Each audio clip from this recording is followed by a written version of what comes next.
A widowed father inherited a snowbound luxury estate with a locked wing holding $295 million. Before we dive into the story, make sure to smash subscribe, because tomorrow we have an extra special story for you that will blow your mind. The alarm clock screamed at 4:30 in the morning, but Joshua Mitchell was already awake. He had been staring at the ceiling for 20 minutes, running numbers in his head that never added up right. Rent due in 6 days, $473 in checking. Electric bill overdue. 3 kids who needed winter coats because Montana didn't care if you were broke when the temperature dropped below freezing. He rolled out of bed, careful not to wake his 8-year-old daughter, Emma, who had crawled in sometime after midnight, whispering about bad dreams. She did that a lot since her mother died. They all did things differently now, 2 years later, but the grief still showed up in strange ways at strange hours. Joshua pulled on his work jeans, already stiff with dried concrete dust from yesterday's construction site. His hands ached as he flexed them, the cold making his joints feel decades older than his 34 years. He moved through the tiny 2-bedroom apartment in darkness, knowing every creaking floorboard, every corner that jutted out just wrong. The kitchen was barely bigger than a closet. He filled the coffee maker with the cheap stuff, the kind that tasted like dirt and regret, but it was 99 cents a can, and it kept him upright. While the coffee brewed, he checked his phone. 2 texts from his night manager at the warehouse, asking if he could pick up an extra shift Friday. He replied yes before he could think about it. He needed the $75 more than he needed sleep. His calendar showed 15 days until Christmas. He had $42 saved in an envelope under his mattress. 3 kids. $42. Emma appeared in the doorway, rubbing her eyes, her blonde hair tangled around her face like a bird's nest. She was wearing the same princess pajamas she'd worn for 3 years, ankles showing, sleeves too short. She looked so much like her mother it hurt. "Daddy, it's cold," she whispered. Joshua knelt down and pulled her close. "I know, baby. Heater's coming on soon."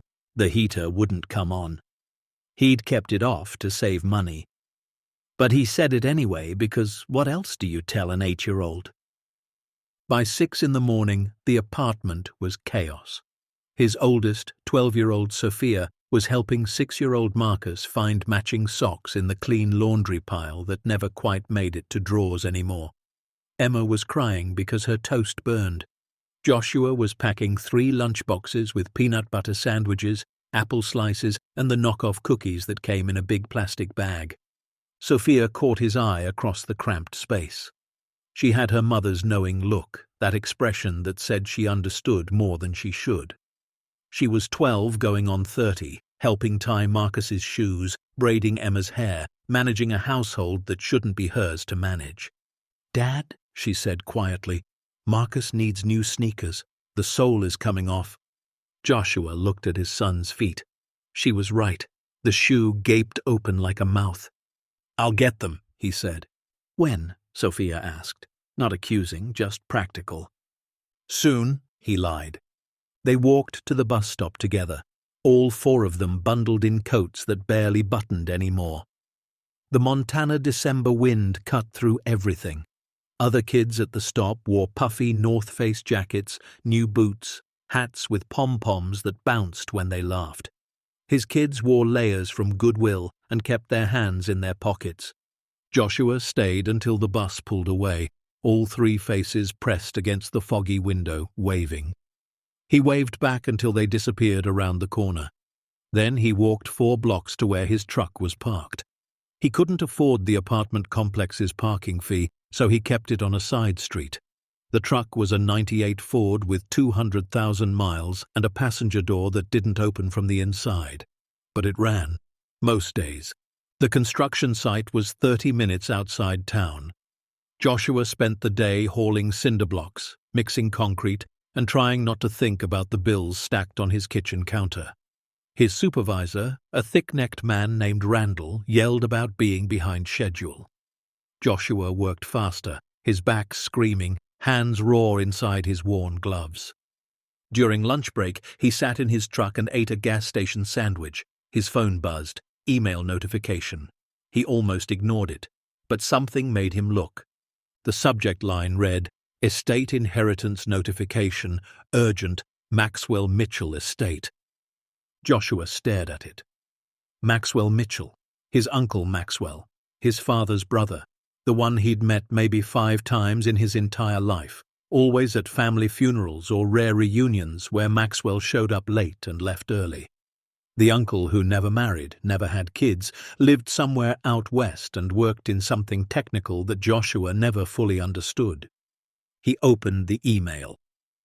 "Dear Mr. Mitchell, this correspondence is to inform you that you have been named sole beneficiary of the estate of Maxwell James Mitchell, deceased November 3rd. As executor of Mr. Mitchell's estate, we request your immediate contact to discuss transfer of property and assets. This is a time-sensitive matter requiring your attention within 30 days. Please contact our office at your earliest convenience." The email was signed by a lawyer named Victoria Crane from a firm in Aspen, Colorado. Joshua read it 3 times. His hands shook. Sole beneficiary. Transfer of property. He barely knew Maxwell. The last time he'd seen him was at his own wife Sarah's funeral 2 years ago. Maxwell had stood in the back, hands in his coat pockets, and left before anyone could talk to him. This had to be a scam. Joshua had heard about these. Phishing emails, identity theft, people preying on desperate folks. He was about to delete it when he noticed the firm's name, Crane and Associates. He Googled it. Real law firm, real address in Aspen, real phone number. His lunch break was almost over. Joshua did something he never did. He called in sick to the warehouse, knowing it cost him $75 he desperately needed. Then he dialed the number on the email. A receptionist answered on the second ring. Crane and Associates. Yeah, hi. I got an email about an inheritance. My name is Joshua Mitchell. One moment, please." The hold music was classical, the kind that played in elevators. Joshua's heart hammered. This was stupid. This was a waste of time. "Is this real?" Joshua asked. "I understand your skepticism. Yes, this is very real. Your uncle Maxwell passed away 4 weeks ago. His will was clear and explicit. You are his sole heir." Joshua leaned his head against the steering wheel. "I barely knew him." "He knew you," Victoria said, "and he left you everything." "What's everything?" There was a pause. "I think this conversation should happen in person. Are you able to travel to Aspen?" "I can't afford a plane ticket," Joshua said flatly. "Mr. Mitchell, your uncle's estate includes a property valued at $12.3 million, fully paid, no mortgage, no liens. I think we can arrange your travel." The world tilted. Joshua couldn't breathe. "I'm sorry, what?" "There's more to discuss, but not over the phone. How soon can you come?" Joshua looked at his calloused hands, at the truck that barely ran, at the construction site where he'd been hauling blocks for $12 an hour. "I have 3 kids." "Bring them," Victoria said. "Mr. Mitchell's property has plenty of room." 2 days later, Joshua was driving south through Wyoming in his dying truck, 3 kids in the back, everything they owned crammed into garbage bags and a single suitcase. He'd given his landlord notice, quit both jobs, and pulled the kids out of school with some vague explanation about a family emergency. Sophia sat in the passenger seat, suspicious and anxious. "Dad, what if this is a trap?"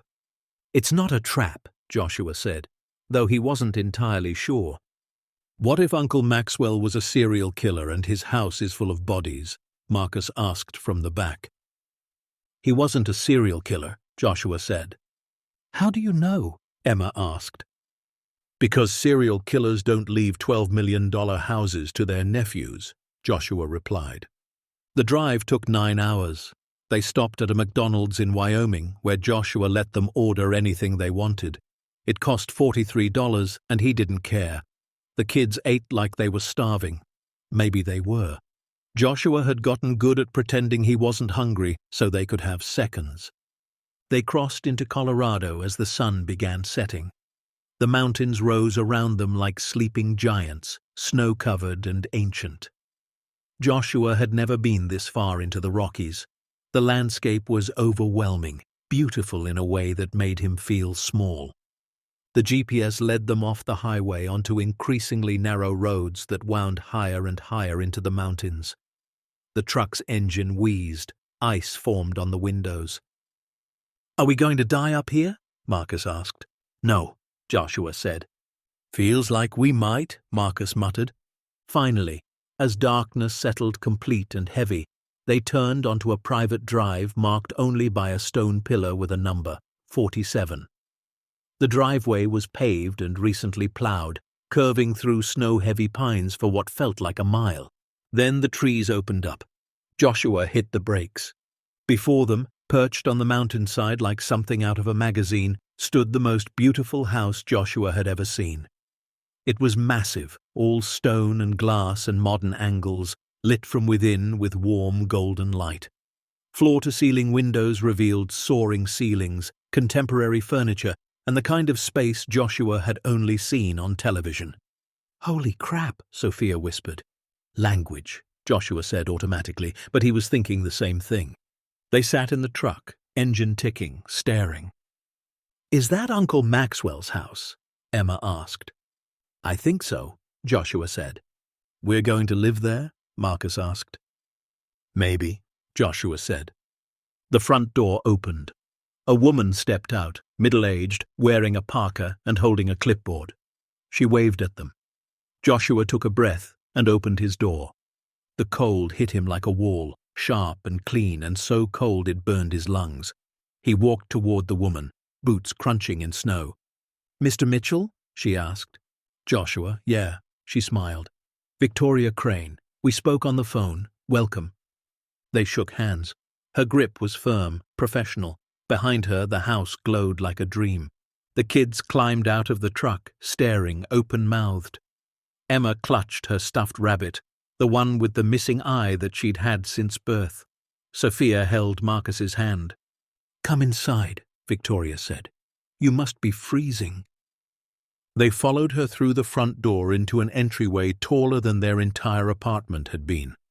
Marble floors, a chandelier made of something that looked like twisted metal and light. Stairs that curved up to a second floor. The air smelled clean, like pine and expensive candles. "Oh my God," Sophia breathed. Victoria smiled. "Impressive, isn't it? Your uncle had excellent taste." She led them deeper into the house. The main living area was open concept, the kind Joshua had seen on home improvement shows. A kitchen with an island bigger than his old bedroom. Appliances that gleamed like jewelry. A living room with leather furniture facing a fireplace made of stacked stone that reached the 20-foot ceiling. Behind it all, floor-to-ceiling windows looked out onto the snow-covered mountains, dark peaks against a darker sky. Marcus ran to the windows. "Dad, there's a hot tub on the deck!" "Don't touch anything," Joshua said. "It's all right," Victoria assured him. "This is yours now. You can touch whatever you like. Yours." The word didn't make sense. Emma tugged his sleeve. "Daddy, I need to use the bathroom." Victoria pointed. "Down that hall, second door on the left." Emma ran off. Sophia walked slowly around the space, running her hand along the granite countertop. Marcus had his face pressed against the window. Joshua looked at Victoria. "I don't understand." "I know," she said gently. "Let me show you the rest, then we'll talk." The tour felt surreal. 6 bedrooms, each with its own bathroom. A home theater with reclining seats and a screen the size of a wall. A game room with a pool table and vintage arcade machines. A gym. An office with built-in bookshelves floor to ceiling. A wine cellar. An indoor pool, heated. The water glowing blue in the dim lighting. The kids followed in awed silence, eyes wide, not touching anything despite permission. Finally, they returned to the main floor. Victoria gestured to the leather couches. "Please sit." They sat. The couch was so soft Joshua almost groaned. He couldn't remember the last time he'd sat on furniture that didn't hurt. Victoria sat across from them, clipboard on her lap. "I'll be direct because I'm sure you have 1,000 questions. Your Uncle Maxwell purchased this property 18 years ago. He lived here alone. He had no spouse, no children. He was worth approximately $47 million at the time of his death, most of it in investments and real estate holdings." Joshua's head spun. Sophia gripped his arm. "His will specifies that everything goes to you. The house, the accounts, the investments. There are some stipulations we'll discuss, but the short version is this. You're a very wealthy man, Mr. Mitchell." "Why?" Joshua asked. "I barely knew him." Victoria's expression softened. "I asked him that once. He said you were the only family member who'd ever treated him like a human being instead of a bank account. He said at your wife's funeral you were the only one who invited him to sit with the family, the only one who thanked him for coming." Joshua remembered. It had been such a small thing. Maxwell had looked so uncomfortable standing alone. Joshua had waved him over, made space, introduced him to Sarah's parents. It was just being decent. "That's it?" Joshua asked. "That's why?" "Sometimes small kindnesses matter more than we know," Victoria said. They sat in silence. Emma had fallen asleep against Joshua's side. Marcus was staring at the chandelier. Sophia was crying quietly. "There's one more thing," Victoria said. She stood and gestured for them to follow. Joshua gently moved Emma to the couch and followed Victoria across the main floor to a hallway he hadn't noticed before. At the end of it stood a door. Not a regular door. This was heavy steel, industrial, with an electronic keypad beside it. "This is the West Wing," Victoria said. "Approximately 3,000 square feet. Your uncle had it built with specific security measures." Joshua approached the door. It was cold to the touch, seamless, the kind of door you'd see in a bank vault. "What's in there?" "I don't know," Victoria admitted. "The wing has been sealed since your uncle's death. He left very specific instructions in his will." She pulled out a document and read, "The West Wing shall remain locked and inaccessible until the heir has resided in the primary residence for a period of 90 consecutive days. On the 91st day, the access code will be provided. Under no circumstances should entry be attempted before this time. The integrity of the wing and its contents depends on this condition being met." Joshua stared at the door. 90 days? "Yes. And then I get the code?" "Yes. But you don't know what's inside." "No, your uncle was very private about this space. I handled his legal affairs for 12 years and never once entered that wing. He had it built 7 years ago with a private contractor who signed an NDA. Sophia had joined them in the hallway. "It's like a mystery room," she said. Joshua put his hand against the cold steel. There were no windows, no way to see inside. The walls around the door looked reinforced, thicker than normal walls. "What do you think is in there?" he asked Victoria. She shook her head.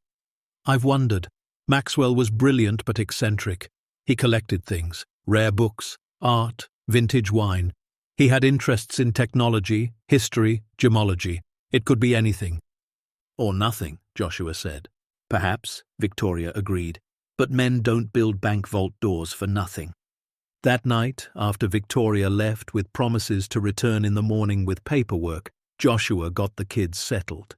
Each child got their own bedroom, huge rooms with actual beds and dressers and space. Emma cried because she didn't want to sleep alone in such a big space. Joshua let her have the room next to his with the door open. He made them dinner in the massive kitchen, grilled cheese and soup, the only thing he could find in the fridge that Victoria had stocked. They ate at the enormous dining table, 4 people in a space that could seat 12, their voices echoing. After the kids were asleep, Joshua walked the house alone. Every room felt like a museum. Nothing was worn or broken or patched together. The heat worked. The lights all functioned. There were no water stains on the ceiling, no drafts from cracked windows, no sounds of neighbors fighting through thin walls. He ended up back at the steel door. It stood at the end of the hallway like a question, like a promise, like a secret. Joshua pressed his ear against it, but heard nothing. He tried the handle, locked solid. The keypad glowed faintly, waiting for a code he didn't have. 90 days. Joshua pulled out his phone and Googled his uncle's name, Maxwell James Mitchell. The results were sparse. A few mentions in tech investment articles from the 90s, a property record in Aspen, an obituary that mentioned no survivors except a nephew. No social media, no photos, no interviews. Maxwell had lived quietly, privately, almost invisibly despite his wealth. Joshua found one article from 23 years ago in a Denver business journal. It mentioned Maxwell's engagement to a woman named Catherine Reeves, an art curator. The announcement included a photo. Maxwell, younger, smiling, standing next to a beautiful dark-haired woman in front of a painting. Joshua searched for more. He found Catherine's obituary from 22 years ago. Car accident. She died 3 months before the wedding. He sat on the floor in the hallway, back against the wall across from the steel door. Maxwell had lost his fiancée, retreated into this mountain fortress, lived alone for over 2 decades. Never married, never dated, never let anyone close. And somehow, in all that isolation, he'd built this locked wing. 7 years ago, 5 years after Catherine's death, he'd spent money on contractors and security systems and bank vault doors. He'd kept something inside, something so important it required all this protection. Joshua stared at the door until his eyes blurred. 90 days felt like forever, but it also felt like nothing compared to the mystery waiting behind that steel. What had Maxwell been protecting? What had he deemed so valuable it needed this level of security? And why pass it on to a nephew he barely knew? The questions followed Joshua to bed, where he lay in sheets softer than anything he'd ever owned, in a room bigger than his old apartment, staring at the ceiling and wondering what the next 90 days would bring. Outside, snow began to fall, soft and silent, covering the mountains in fresh white. The house settled around him, warm and safe and filled with secrets. And somewhere behind that locked door, Maxwell's final mystery waited. The first week felt like living in someone else's dream. Joshua woke every morning expecting to find himself back in the cramped Montana apartment, but instead he'd open his eyes to vaulted ceilings and mountain lights streaming through floor-to-ceiling windows. The kids adapted faster than he did. Children always do. Sophia claimed the bedroom with the reading nook, a built-in window seat overlooking the pine forest. She'd spent the first 3 days organizing her books on the shelves, handling each one like it was precious. She only owned 11 books, but she arranged them carefully, spacing them out so they didn't look so few. Marcus chose the room with the balcony, even though Joshua made him promise not to go out there without supervision. The boy spent hours pressing his face against the glass, watching deer move through the snow. He'd never seen wild animals before, not like this, not in his own backyard. Emma took the smallest room, the one closest to Joshua's. She said it felt cozier. Really, she was still scared of the dark, still had nightmares about the night her mother died. Joshua understood. He had them too. Victoria Crane returned every morning that first week with documents to sign. Transfer papers, tax forms, investment portfolios that made Joshua's head spin.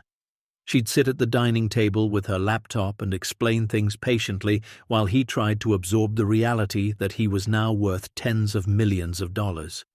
"Your uncle was smart with his money," Victoria explained. "Conservative investments, diversified holdings. The bulk is in index funds and real estate. You're generating approximately $40,000 monthly in passive income." Joshua had been making that in a year, working 80-hour weeks, breaking his body. "What do I do with it?" he asked. "Whatever you want," Victoria said, "though I'd recommend keeping most investments as they are." Maxwell built a stable foundation. Stable. Joshua almost laughed. He'd spent 2 years with no foundation at all, just scrambling, drowning, praying the truck would start one more day. "There's also this," Victoria said, sliding a credit card across the table. "Estate account. For household expenses, the kids' needs, whatever you require while you settle in. 50,000 monthly." He couldn't speak, couldn't process. $50,000 a month for groceries and gas and kids' shoes. After Victoria left, Joshua took the kids into town. The nearest town was Cedar Ridge, 15 minutes down the mountain, population 3,000. It was one of those picturesque Colorado mountain towns that looked like a Christmas card. Brick buildings from the 1800s, ski shops, art galleries, coffee places with names like Peak Perk and Altitude Roasters. They went to the grocery store first. Sophia made a list, practical and careful. Marcus wanted everything he saw. Emma held Joshua's hand and didn't ask for anything, which broke his heart more than if she'd begged. "Get whatever you want," Joshua told them. "Dad, we don't need—" Sophia started. "Get it," he said. "All of it. Everything you want." They filled 2 carts. Fresh fruit. Real juice, not the concentrate. Meat that wasn't ground beef or marked down. Cookies, ice cream, chips. Things Joshua hadn't bought in 2 years. At the checkout, the total came to $468. The cashier smiled and swiped his card. Approved. Joshua wanted to cry right there in aisle 9. They bought winter coats next. Real ones, puffy and warm, from a sporting goods store. New boots for all 3 kids. Hats, gloves, snow pants. Marcus got light-up sneakers he'd wanted for a year. Emma got the pink coat with the fur-lined hood she'd pointed out in a catalogue once. Sophia tried to be practical until Joshua made her choose the teal jacket she kept looking at. In the truck, loaded with bags, Emma hugged her new coat and whispered, "Is this real, Daddy?" "Yeah, baby," Joshua said. "It's real." But even as he said it, he felt the weight of the locked wing pulling at him. This was all real, except he didn't fully understand why. Maxwell's mystery sat at the center of everything like a black hole, bending reality around it. Back at the house, Joshua started exploring more carefully. He'd been living there a week, but had barely scratched the surface. The place was enormous, full of rooms and closets and spaces he hadn't fully examined. Maxwell's office became his first focus. It was on the 2nd floor overlooking the mountains, walls lined with bookshelves. The desk was solid oak, the kind that would last centuries. Joshua sat in the leather chair and opened the drawers one by one. Files, decades of files, financial statements going back 30 years, investment reports, property deeds. Maxwell had owned a condo in Denver, a cabin in Wyoming, and a small apartment in New York City, all sold 10 years ago. Like he'd been consolidating, simplifying, preparing.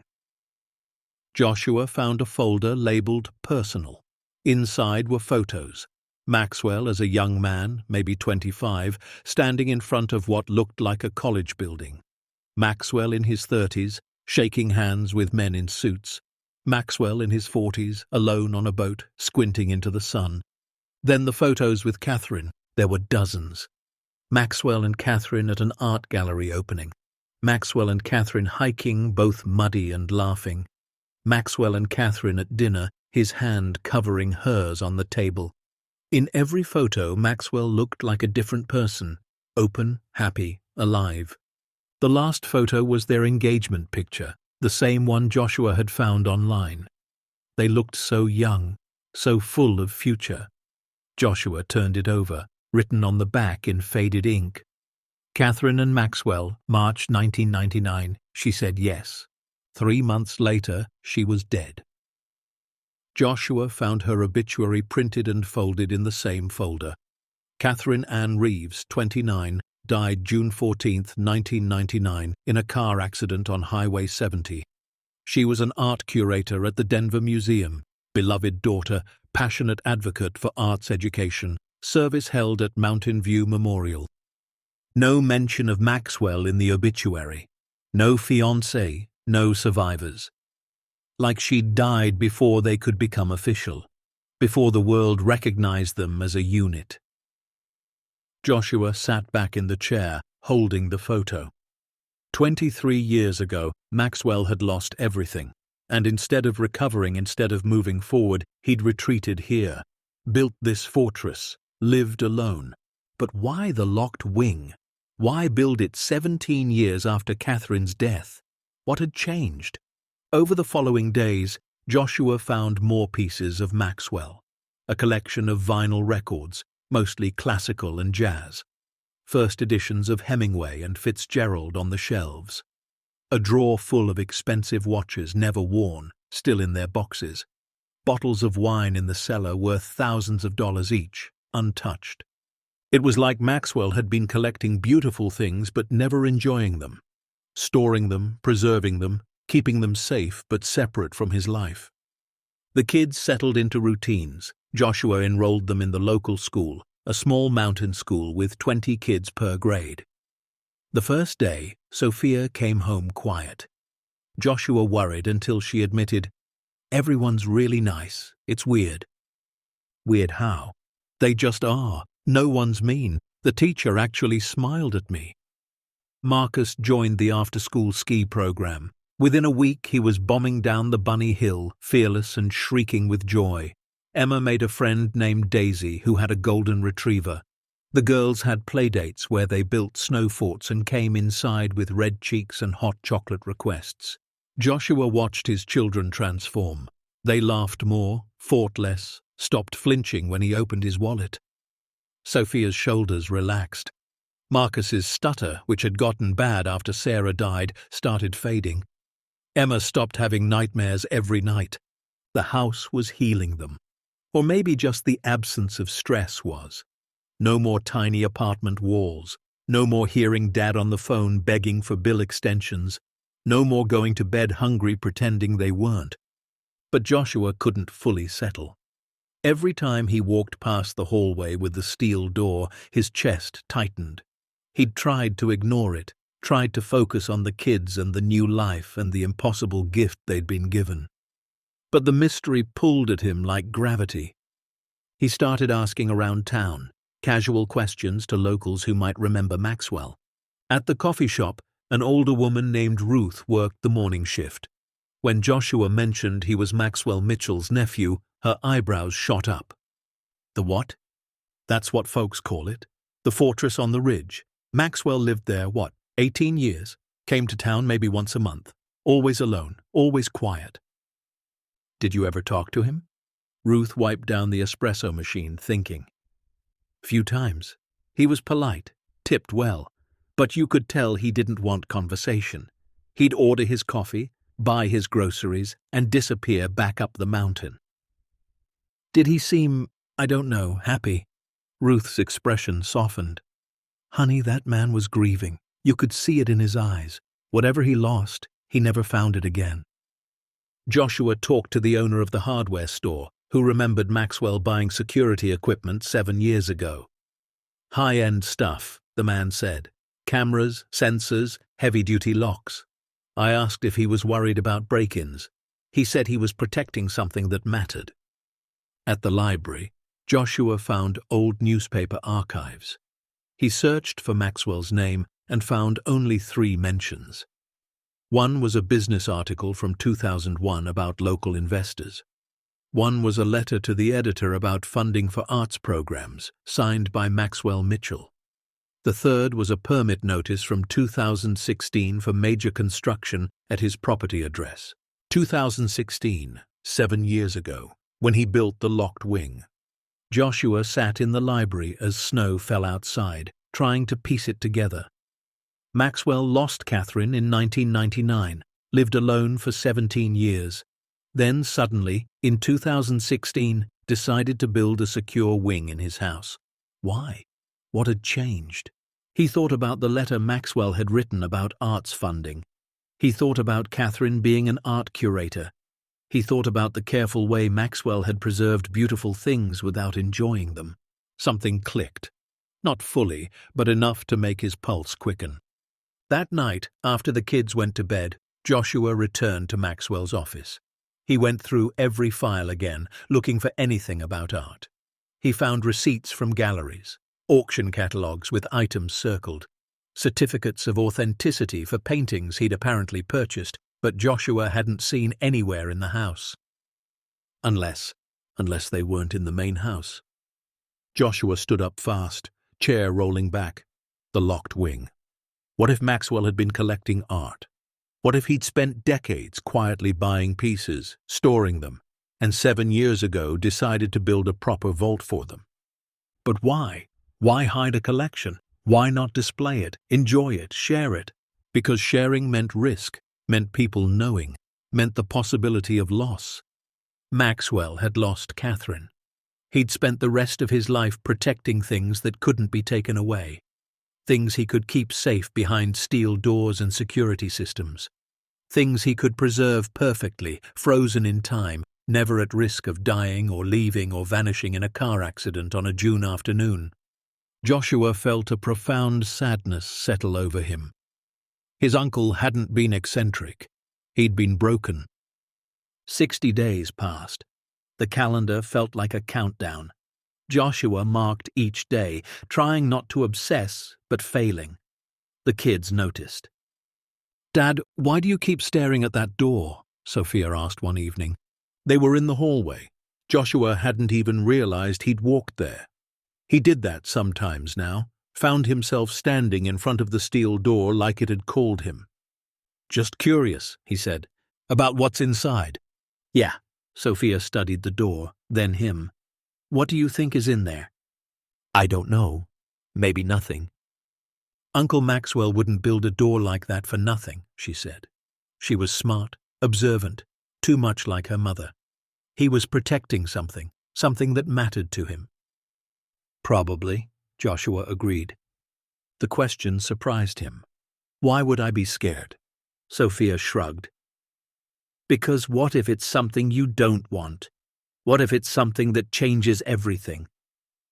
She walked away before he could respond, leaving him alone with the door and the question hanging in the air like smoke. What happens next will turn this inheritance upside down, reveal a truth nobody expected, and remind us why sometimes the quietest voices carry the most power. Stay tuned to see what happens next. If you're enjoying the story, please like, share, and subscribe for more. 70 days in, Joshua found the hidden compartment. He'd been in Maxwell's office countless times, but that afternoon he was looking for a pen and pulled open a desk drawer too hard. It came out completely, clattering to the floor, and behind where the drawer had been he saw it, a small gap in the wood panel. His heart started pounding. He pressed on the panel. It clicked and swung open. Inside was a leather folder, aged and worn. Joshua lifted it carefully, hands shaking. He sat on the floor right there and opened it. Letters. Dozens of letters. The first ones were typed on old paper, dated 1998. "Maxwell, I found the most incredible Rothko at an estate sale today. The family had no idea what they had. It's been sitting in their basement for 40 years. I negotiated a price, and I think we can acquire it for the collection. Imagine it in our gallery, the reds and oranges glowing under proper lighting. This is exactly what we talked about. I can't wait to show you. Love always, Catherine." Joshua read it twice. Our collection, our gallery. They'd been planning something together. He shuffled through more letters. Catherine, writing about auctions, about pieces she'd found, about their shared dream. Maxwell responding with questions about provenance, about preservation, about how they'd build something meaningful together. One letter from Catherine dated March 1999, 2 months before she died. "Maxwell, I've been thinking about the space. We'll need climate control, proper lighting, security. This isn't just a collection anymore. It's going to be a legacy, something that outlasts us. Somewhere people can come and experience beauty, understand history, feel what we feel when we look at these pieces. I know you're worried about the cost, but darling, some things are worth every penny. We're not just collecting art. We're preserving human achievement, and we're doing it together. That's what makes it perfect." Joshua's throat tightened. They'd been building something. A dream. A shared purpose. He found the last letter Catherine ever wrote, dated June 10th, 1999, 4 days before she died. Maxwell, the Monet is ours. I can barely write this. My hands are shaking. The auction was intense, but we got it. Water Lilies, 1899, one of the series. It's extraordinary. It arrives next week. I can't wait to see your face when you see it in person. We're really doing this. Everything we planned. Our gallery, our collection, our life together. I love you so much. C. The letters ended there. Joshua sat on the office floor as the sun set outside, flooding the room with orange light. He understood now. Maxwell and Catherine had been planning to build a private collection, maybe even a gallery. They'd been acquiring pieces together. And then she died. And Maxwell couldn't let go. He kept going, kept buying, kept collecting. But he couldn't share it, couldn't open it to the world, because that was supposed to be their dream together, and doing it alone would mean admitting she was really gone. So he built a vault. He locked it all away, preserved it perfectly, kept it safe, kept their dream frozen in time. And now he'd left it all to Joshua, a nephew who'd shown him one small kindness at a funeral, who'd made space for him when he felt most alone. Joshua found one more document in the folder, Maxwell's handwriting, shaky, recent. To whoever inherits this house, behind the steel door is everything Catherine and I dreamed of building. I couldn't bring myself to share it with the world. That was supposed to be our joy, our achievement done together. Doing it alone felt like betrayal, but keeping it locked away has been its own kind of death. If you're reading this, you've lived here 90 days. You've made this house a home in a way I never could. Maybe you can do what I couldn't. Maybe you can let the light in. The code will be provided on day 91. Everything inside is legally yours, but it was built on love. Remember that. Maxwell. Joshua's vision blurred. He pressed his palms against his eyes. Maxwell had spent 23 years living in grief, unable to move forward or let go, and he'd recognized something in Joshua, another widower, another person carrying loss. He'd seen a man who might understand what it meant to lose everything and have to keep living anyway. The next morning, Joshua told the kids. Not everything, but enough. They gathered in the living room, and he explained that Uncle Maxwell had been planning to build an art collection with someone he loved, and she died, and he kept collecting but couldn't share it. So the locked wing is full of paintings? Emma asked. Maybe, Joshua said. I think so. Valuable ones? Sophia asked. Possibly. How valuable? Marcus wanted to know. I don't know, Joshua admitted, but valuable enough to lock away like that. Sophia was quiet, processing. That's really sad. He had all this beautiful stuff and just kept it hidden. He was scared, Joshua said. Sometimes when you lose someone, you get scared of losing anything else. He met Sophia's eyes. She understood. After Sarah died, Sophia had started hiding her favorite things. Stuffed animals in the closet, special drawings in folders, books under the bed, keeping them safe, keeping them close. Joshua had done the same thing, just in different ways. Worked constantly so he didn't have to feel, kept people at arm's length, stopped believing in good things, until Maxwell's gift forced him to stop, to breathe, to let his children live instead of just survive. Yeah, Joshua said. I think I have to. Day 75. Joshua started preparing. He didn't know for what exactly, but it felt important. He called Victoria and asked about art appraisers, security companies, insurance for valuable collections. She didn't ask questions, just provided names. Day 80. Joshua couldn't sleep. He'd walk the house at night, checking on the kids, standing at windows, always ending up at that steel door. The keypad glowed patiently. Waiting. Day 85. Emma asked if they could stay here forever. Joshua didn't know how to answer. Forever felt impossible. But he promised they'd stay as long as they could. Day 88. Sophia found him at the door again. 2 more days, she said. Yeah. Are you ready?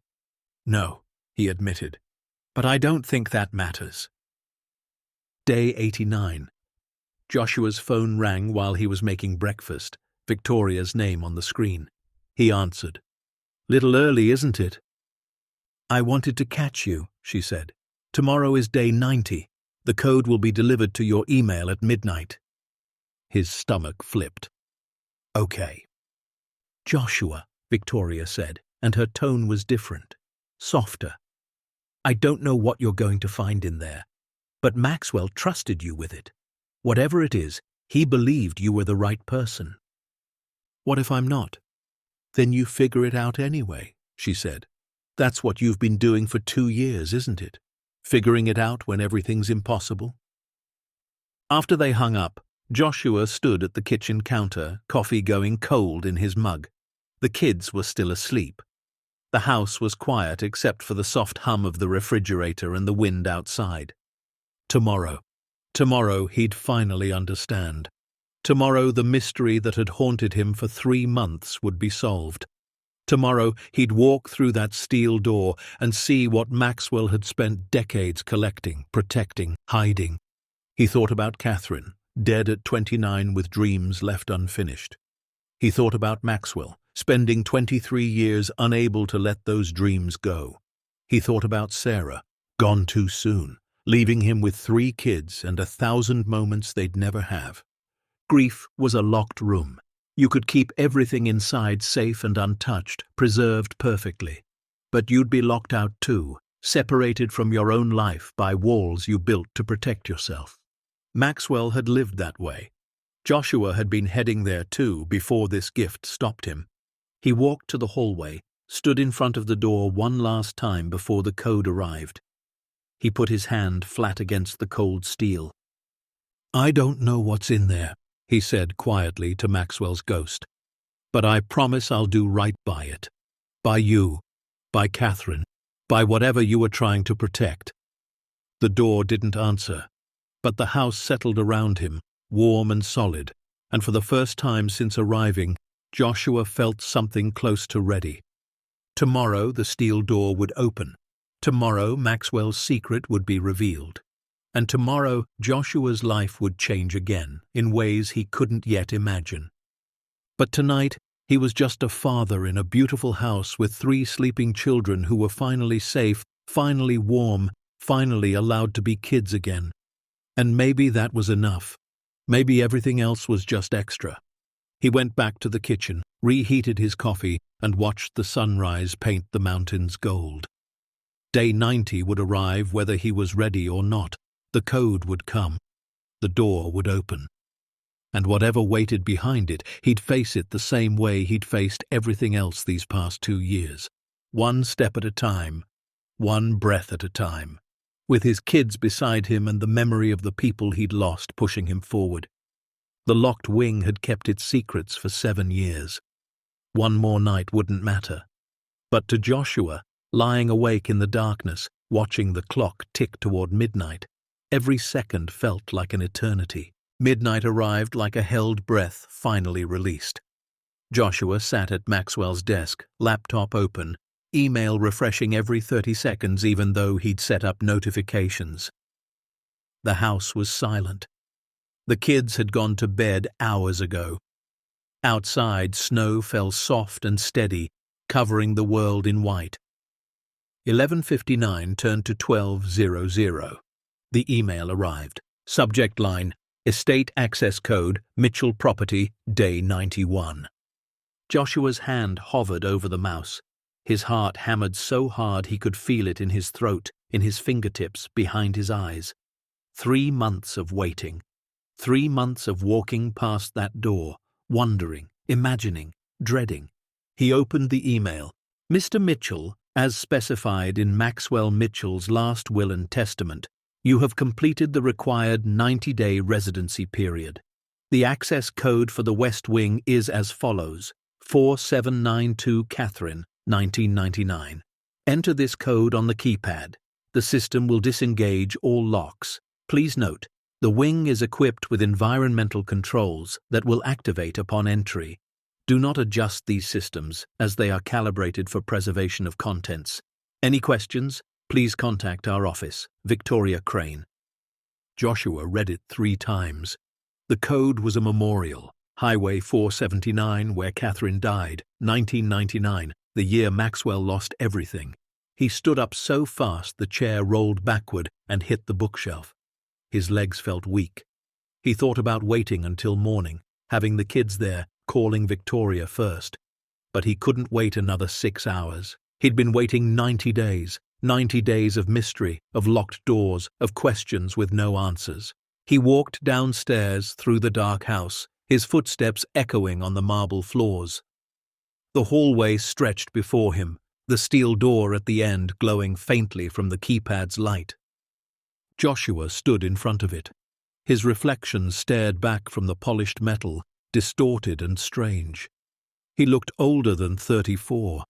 Grief and exhaustion had carved lines around his eyes, across his forehead. But there was something else there now, too. Something that hadn't been there 3 months ago. Hope, maybe. Or purpose. He reached for the keypad. His finger trembled as he entered the numbers. 4, 7, 9, 2. Then he pressed the letters.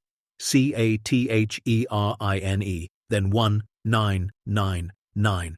For a moment, nothing happened. Then the keypad flashed green. Deep inside the wall, something mechanical groaned to life. Locks disengaged with heavy metallic thunks. The sound echoed through the hallway like a countdown. 1 lock. 2. 3. 4. The door shifted slightly, breaking its seal.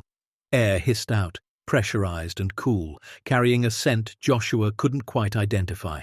Not musty like he'd expected. Clean, controlled, preserved. He grabbed the handle. It was cold and heavy, requiring real force to pull. The door swung open slowly, revealing complete darkness beyond.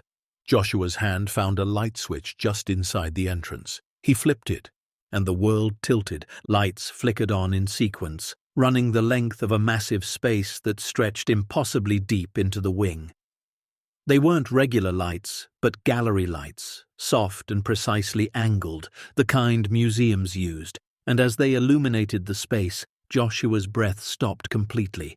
Paintings, sculptures, display cases, everywhere. He stepped inside, legs moving without conscious thought. The door closed behind him with a soft pneumatic hiss. Climate control kicked on, a gentle hum of systems maintaining perfect temperature and humidity. The walls were covered floor to ceiling with artwork, each piece mounted behind protective glass that caught the light like water. Joshua walked forward in a daze, his boots silent on the polished concrete floor. The first painting stopped him cold. He didn't know art, didn't know painters or styles or periods. But he knew this image. Everyone did. Starry Night. Van Gogh's swirling sky and cypress tree and sleeping village. Except this wasn't a poster or print. This was canvas and oil and brushstrokes he could see through the glass, thick impasto that made the stars seem to actually glow. A small brass plaque beneath it read, Vincent van Gogh, The Starry Night, 1889, oil on canvas, acquired August 2003, Provence Estate Auction. Joshua touched the glass, then jerked his hand back like it burned. This was real. This was the actual painting. He'd seen it in textbooks, on coffee mugs, in dorm rooms. But this was the real thing, hanging in his house, in a locked wing, behind a steel door. He stumbled to the next piece, water lilies, Monet's dreamy blues and greens, lily pads floating in impossible light. The plaque read, Claude Monet, Water Lilies, 1899, oil on canvas, acquired June 2000, Catherine's final acquisition. Catherine's final acquisition. The painting she'd written to Maxwell about 4 days before she died. The one she'd been so excited to show him. And he'd kept it, preserved it, locked it away for 23 years. Joshua moved faster now, half running down the gallery. Rembrandt, Picasso, Matisse, Kandinsky, Caravaggio. Names he recognized, styles he'd seen in museums once on a school field trip 20 years ago, each one behind glass, each one with a plaque, each one impossible. The gallery turned a corner, opening into a wider space. Sculptures stood on pedestals. Rodin's The Thinker, smaller than Joshua expected but unmistakably real, bronze and detailed and perfect. A Giacometti figure, impossibly thin, stretching toward the ceiling. A Henry Moore, smooth and abstract and massive. Display cases lined the walls of this section. Inside, illuminated manuscripts, pages of text and illustrations so old Joshua was afraid to breathe near them. Ancient pottery. Jewelry that looked Egyptian or Greek or Roman, he couldn't tell. Coins in protective holders with dates that went back centuries. His head spun. This wasn't a collection. This was a museum. A private museum containing some of the most valuable art and artifacts in existence. At the far end of the wing, Joshua found an office space. Desk, computer, filing cabinets, all as pristine and organized as the rest of the house. He approached the desk with shaking hands. On top sat a thick, leather-bound book. Inventory, typed in gold letters on the cover. He opened it. Page after page of entries. Each artwork listed with artist, title, date, medium, acquisition information, and value. The values made him dizzy. 10 million, 20 million, 50 million. Some marked as priceless, unable to be accurately valued. Joshua flipped through faster, trying to count, trying to comprehend. 30 pages. 40, 50. Each page containing 6 to 8 entries. The numbers climbed and climbed until they lost meaning. He found the final page. At the bottom, in Maxwell's careful handwriting, a total.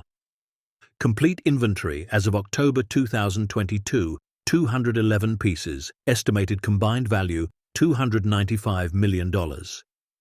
Joshua sat down hard in the desk chair. The leather creaked. $295 million. He'd inherited a house worth $12 million and thought that was impossible.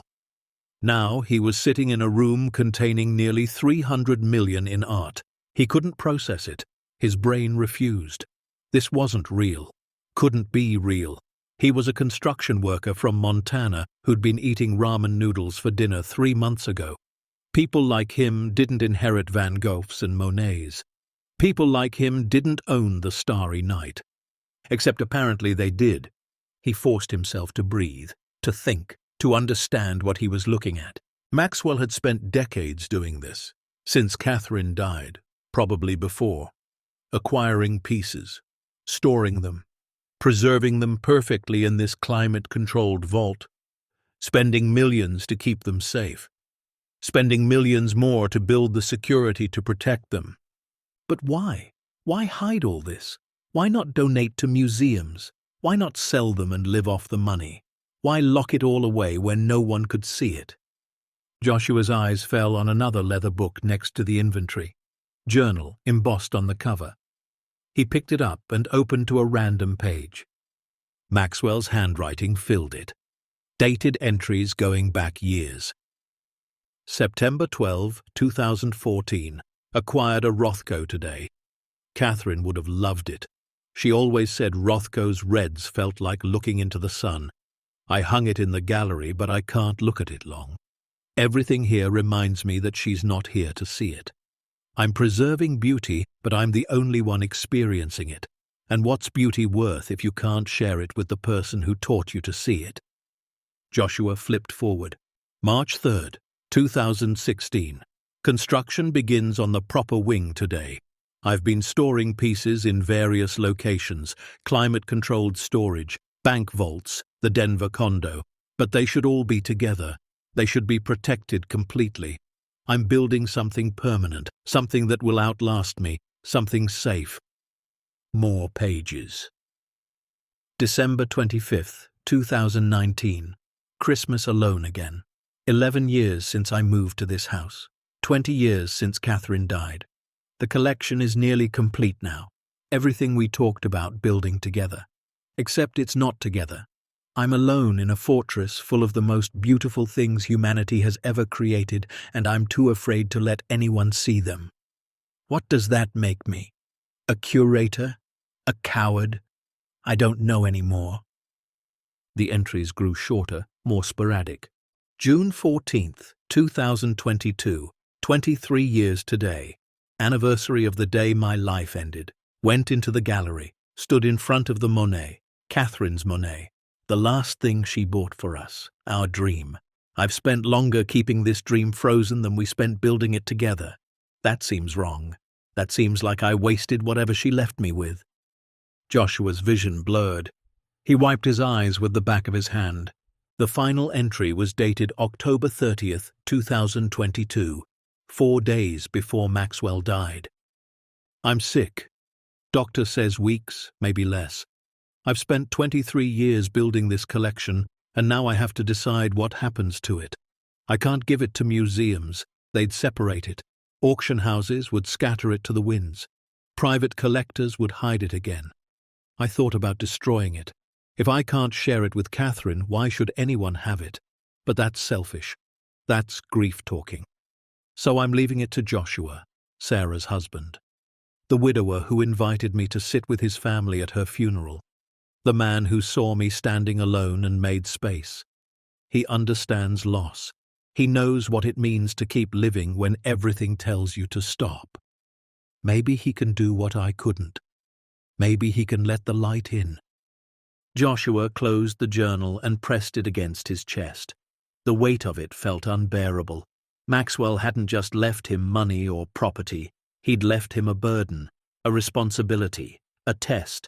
What do you do with nearly 300 million in art that was collected out of grief, preserved in isolation, meant to honor a love story that ended before it began? He stood up and walked the gallery again, slower this time, seeing it differently.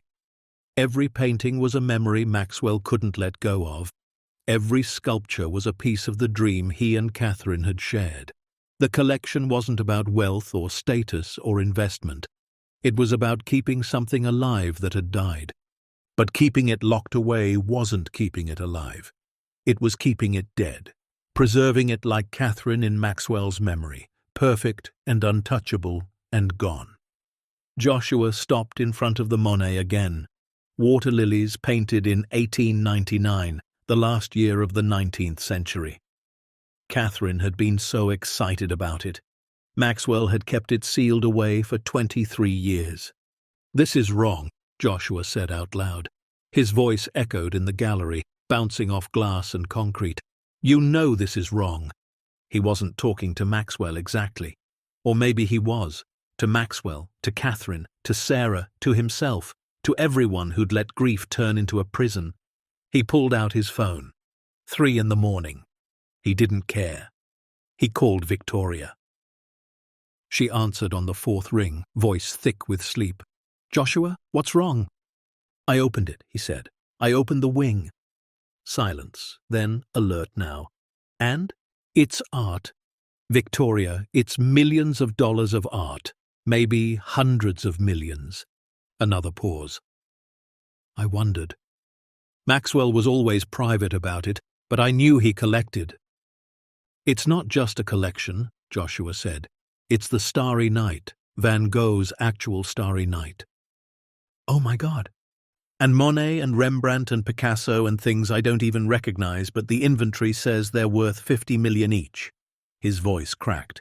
"What the hell am I supposed to do with this?" Victoria took a breath. "Legally, it's yours. Maxwell left everything to you with no restrictions on the collection itself. You can keep it, sell it, donate it, whatever you want." "There has to be something. Taxes, insurance, I don't know, laws about owning stuff like this." "There will be significant tax implications when we file estate taxes, yes. We'll need professional appraisals, insurance evaluations, security assessments. But Joshua, the art is legally acquired, properly documented, and now legally yours. The question isn't what you're allowed to do with it. The question is what you want to do with it." Joshua looked around the gallery. Millions of dollars of beauty locked in a basement, hidden from the world. I found Maxwell's journals. He and his fiancée were going to build this together. After she died, he couldn't stop. He kept collecting, but he couldn't share it. He was too afraid of losing something else. So he lost everything by trying to keep it all, Victoria said softly. Yeah. What do you think he wanted you to do with it? Joshua remembered the letter, Maxwell's shaky handwriting. Maybe you can do what I couldn't. Maybe you can let the light in. Share it, Joshua said. He wanted me to share it. Then that's your answer. After he hung up, Joshua sat on the floor of the gallery and cried. Not sad crying exactly, overwhelmed crying, the kind that happens when something too big to hold finally breaks you open. He cried for Maxwell, alone in his fortress for 20 years. He cried for Catherine, dead at 29 with dreams unfinished. He cried for Sarah, who'd never gotten to see their kids grow up. He cried for himself, for the 2 years he'd spent drowning, and for the impossible gift that had saved him. And then he stopped crying, wiped his face, and started taking pictures. By dawn, he had documented everything. Photos of every major piece, the inventory book, Maxwell's journals, the gallery layout.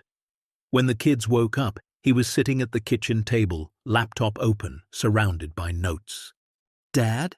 Sophia appeared first, hair messy from sleep. Did you sleep at all? Nope. Did you open the wing? He nodded. Marcus and Emma materialized immediately, sensing something big. They crowded around him. What was inside? Marcus asked. Joshua looked at his 3 children. Sophia, almost 13, trying so hard to be grown up. Marcus, 7, bouncing with energy even at 6 in the morning. Emma, 8, clutching her stuffed rabbit. His whole world. The reason he kept going when everything fell apart. Paintings, he said. Sculptures. Artifacts. A lot of them. Like museum stuff? Sophia asked. Exactly like museum stuff, because they are museum stuff, famous museum stuff, stuff that belongs in museums but Uncle Maxwell kept here instead. Why? Emma asked. Because he was sad, and when you're sad, sometimes you try to keep everything safe by locking it away, but that doesn't actually work, you just end up locked away with it. The kids processed this. Then Sophia asked the important question, what are you going to do with it? I don't know yet, Joshua admitted, but I think I need to show you first. He led them to the hallway. The steel door stood open, gallery lights still on, beckoning. The kids hesitated at the threshold. It's okay, Joshua said. It's ours. It's safe. They stepped inside together. The kids' reactions made everything real in a way it hadn't been in the dark at 3 in the morning. Marcus ran from painting to painting, not touching, but pointing, asking questions Joshua couldn't answer. Emma stood in front of the Monet with her mouth open, silent. Sophia walked slowly, reading every plaque, her expression growing more shocked with each one. Dad, she finally said, this is the Starry Night. I know, the real one. Yep, in our house. Technically, yes. She turned to look at him. How much is all this worth?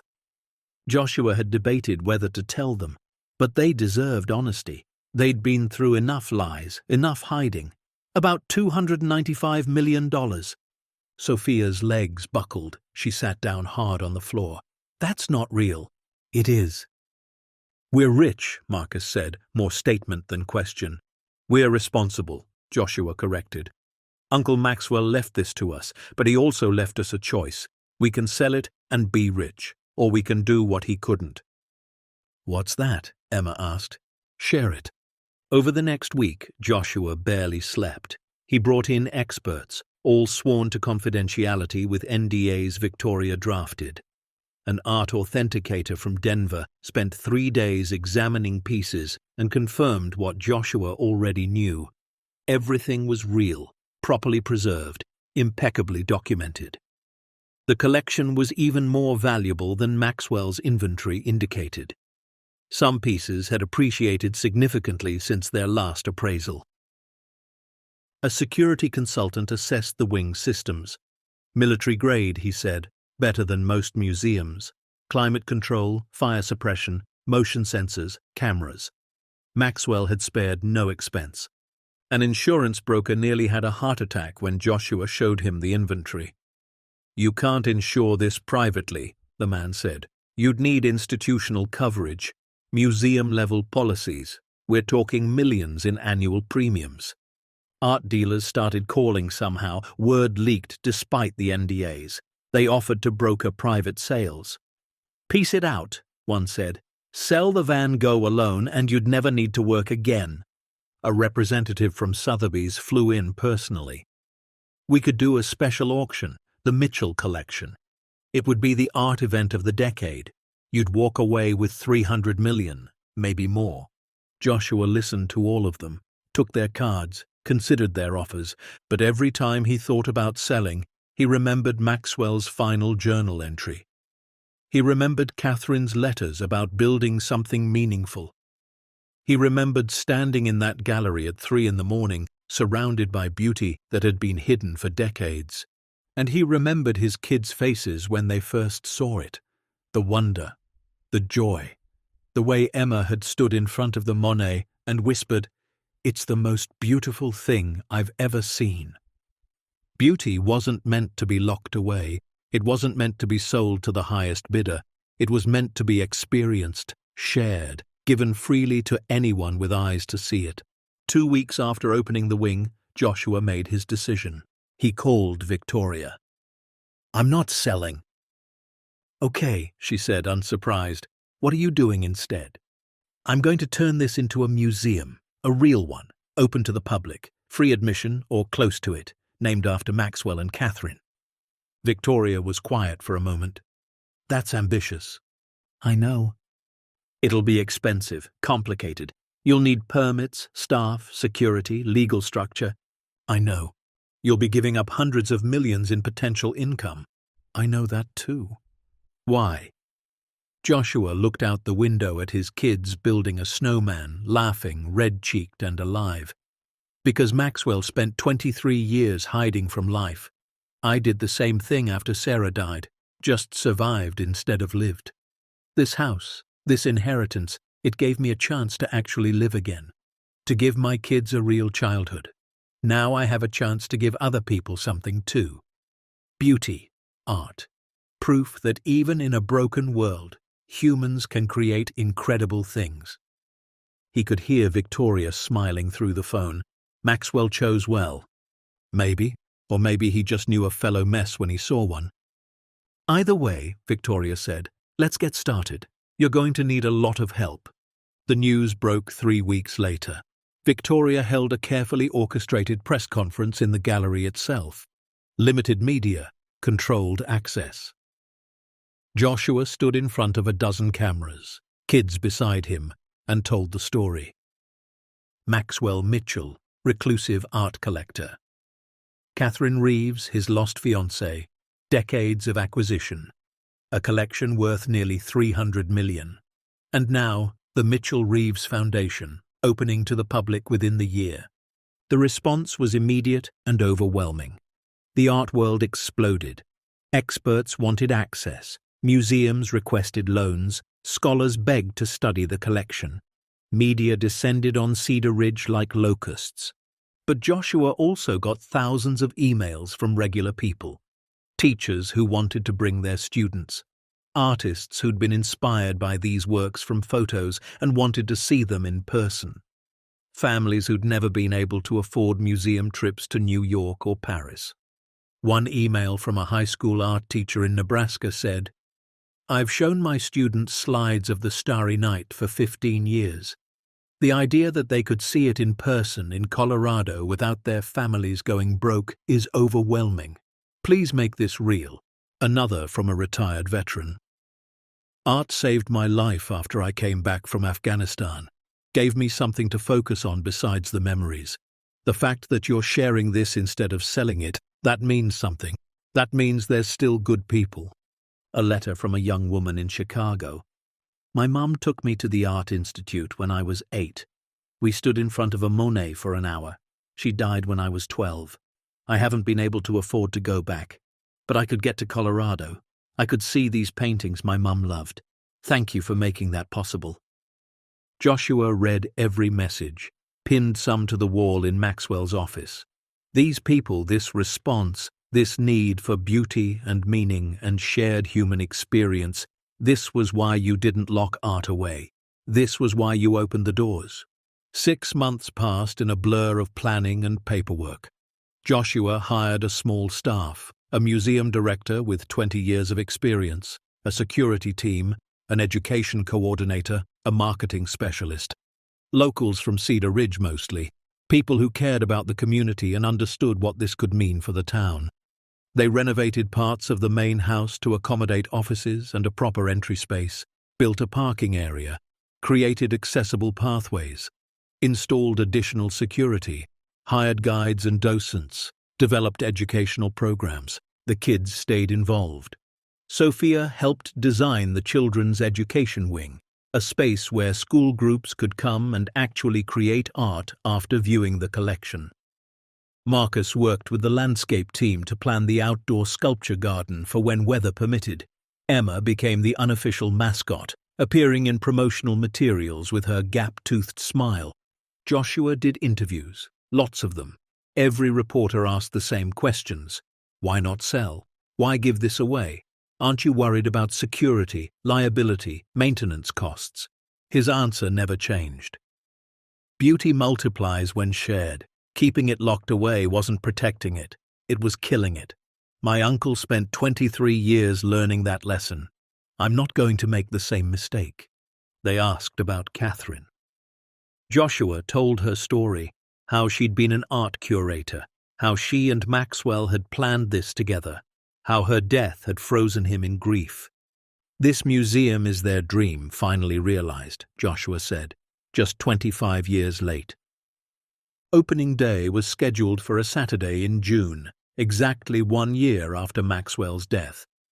The week before, Joshua took the kids into the gallery alone. They walked through together, taking it in one last time as theirs before it became everyone's. "Are you sad?" Emma asked. "That other people get to see it now?" Joshua thought about it. "No, I'm relieved. This was never meant to be a private treasure. It was meant to be shared. We're just the caretakers." Sophia stopped in front of the starry night. "Do you think Uncle Maxwell would be happy?" "Yeah," Joshua said. "I think he would be." "Do you think Mum would be?" she asked, voice small. Joshua knelt beside her. Sarah had loved art. She'd wanted to be a painter once, before kids and bills and life got in the way. She'd taken the kids to free gallery openings, to outdoor art fairs, anywhere they could see beautiful things without paying.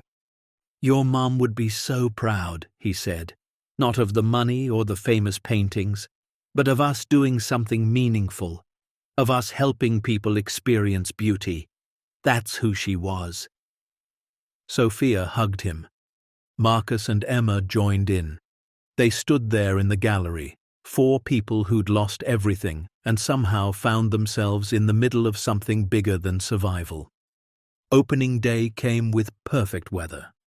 Clear skies, warm sun, the mountains dramatic in the background. People lined up before dawn. By the time doors opened at 9, the line stretched half a mile down the mountain road. Joshua stood at the entrance, shaking hands, welcoming people. Families, couples, solo visitors. Some dressed fancy, some in jeans and t-shirts. Old, young, rich, poor, all coming to see beauty. A middle-aged woman with tears in her eyes shook his hand. "My father was an artist. He died last year. He always wanted to see the starry night. I'm seeing it for him." A group of high school students, clearly dragged here by their teacher, went through skeptical and came out changed. Joshua heard one kid say, "I didn't think I'd care, but standing in front of that Picasso, I don't know, I felt something." An elderly man in a wheelchair, pushed by his daughter, spent 20 minutes in front of the Monet, Catherine's Monet. When they left, the man waved at Joshua. "Worth the drive from Kansas," he said. By the end of the day, over 2,000 people had visited. The staff was exhausted but glowing. The kids were wired with excitement. Joshua stood on the deck as the sun set, watching the last visitors make their way down the mountain. Victoria joined him. "You did it." "We did it," Joshua corrected. "Maxwell would be proud." "Maybe. Or maybe he'd think I'm crazy for giving away $300 million. Victoria laughed. "No, he'd understand. He spent his whole life protecting this collection. You're protecting it too, just in a different way." That night, after everyone left and the house was quiet, Joshua returned to the gallery one last time. He walked through slowly, past paintings and sculptures that were now part of something larger. He ended at Maxwell's office, where the journals and inventory still sat. He opened the final journal to Maxwell's last entry and added his own below it in pencil. "Dear Uncle Maxwell, I opened your door. I saw what you built, and I did what you asked. I let the light in, not just into the gallery, but into our lives. You saved us, probably in more ways than you knew. Now we're trying to save others, just in a different way, by sharing what you collected, by finishing what you and Catherine started. Thank you for the gift. Thank you for trusting me. I hope we made you proud. Joshua." He closed the journal and turned off the lights. Outside, the stars were coming out, bright against the darkening sky. They looked almost like Van Gogh had painted them, swirling and alive and full of impossible light. Joshua stood at the window looking up, thinking about Maxwell and Catherine, about Sarah, about all the people who'd walked through the gallery today carrying their own grief and joy and wonder. Beauty wasn't just in the paintings, it was in the sharing, in the middle-aged woman seeing for her dead father, in the high school kid who felt something unexpected, in the old man who'd driven from Kansas, in his own kids who'd gone from poverty to purpose in less than a year. The locked wing wasn't locked anymore. The steel door stood open, the lights were on, and thousands of people would walk through it in the days and months and years to come. Maxwell had spent 23 years keeping beauty safe in the dark. Joshua had spent 6 months bringing it into the light. And somehow both things had been necessary. Sometimes you had to protect something before you could share it. Sometimes you had to lock the door before you could open it. But now it was open, and it would stay open. Because that was the promise Joshua had made, not just to Maxwell, but to himself. No more locked rooms, no more hidden treasures, no more surviving in the dark when you could live in the light. The gallery lights stayed on all night, glowing from the windows like a beacon. And up on the mountain, in a house that had been a fortress and was now a sanctuary, a widowed father and his 3 children slept soundly, knowing that tomorrow would bring more visitors, more wonder, more proof that even broken things could still create beauty. And that sometimes the greatest inheritance wasn't money or art or mountain estates. It was the courage to open doors that had been locked too long and invite the whole world inside. The first month after opening was chaos. Beautiful, exhausting, overwhelming chaos. 10,000 people visited in those initial 30 days. The parking lot overflowed daily. Cedar Ridge's 2 hotels booked solid 6 weeks in advance. The diner on Main Street added a second shift. The gas station hired 3 new employees. Joshua watched his quiet mountain town transform. New restaurants opened, a bookshop specializing in art history, a gallery featuring local artists, bed and breakfasts in renovated Victorian homes. Entrepreneurs saw opportunity and took it, carefully, respectfully, keeping Cedar Ridge's character while growing its economy. The town council held a meeting to discuss impact. Joshua attended, nervous. He'd changed their entire community without asking permission. Some locals were bound to be angry. Mayor Patricia Hoffman called the meeting to order. 50 people packed the small town hall. Joshua recognized faces from the coffee shop, the hardware store, the school. "We're here to discuss the Mitchell Reeves Foundation," Patricia said, "and its effects on Cedar Ridge. Mr. Mitchell, would you like to speak first?" Joshua stood, hands shaking. "I know this has been a lot of change very fast. If it's too much, if the town wants us to scale back, We can discuss limits on daily visitors, reservation systems, whatever you need. An older man in the back stood up. Henry something owned the hardware store. I've lived here 47 years. Watched this town die slowly. Businesses closing, young people leaving, nothing left but retirement and memories. Then you opened that museum. My granddaughter visited last week from Denver. First time she's come to see me in 3 years. She said she wanted to see the art. We spent 4 hours in that gallery together. Best day I've had in a decade. A woman Joshua recognized from the grocery store stood next. My son's in high school. He was planning to leave for college and never come back. Said there was nothing here. Now he's talking about studying arts administration, maybe working at the museum. You gave him a reason to stay. One by one, people shared stories. The hotel owner whose business had tripled, the teacher whose students were more engaged, the single mother who got hired as a museum guide, stable income with benefits for the first time in her life. Not everyone was happy. One man complained about traffic. Another worried about losing the town's quiet character. Valid concerns. Joshua promised to work on shuttle services, parking solutions, noise ordinances, but the overwhelming sentiment was gratitude. The museum hadn't just brought tourists. It had brought hope. Proof that Cedar Ridge mattered, that it had something valuable to offer the world. Patricia Hoffman caught Joshua after the meeting. You did a good thing, not just opening the museum, but the way you did it, hiring locals, respecting the community, including us in the conversation. That matters. I'm still learning, Joshua admitted. We all are, she said. But you're learning with your door open instead of closed. That's the difference. Media attention intensified. The New York Times ran a feature, Widowed Father Turns $300 million Inheritance into Free Museum. The Washington Post, How One Man's Grief Became a Community's Gift. Art magazines, financial publications, human interest television shows, everyone wanted the story. CNN sent a correspondent who interviewed Joshua in the gallery. You could have sold this collection and never worked another day, the reporter said. Why didn't you? Joshua had answered this question 100 times, but still had to think about it each time. Because my uncle spent 23 years keeping beauty locked away out of fear, and I spent 2 years doing the same thing with my life after my wife died. Just surviving, just protecting, never really living. This inheritance wasn't just money or art. It was a second chance, not just for me, but for everyone who walks through that door. The interview went viral. Millions of views.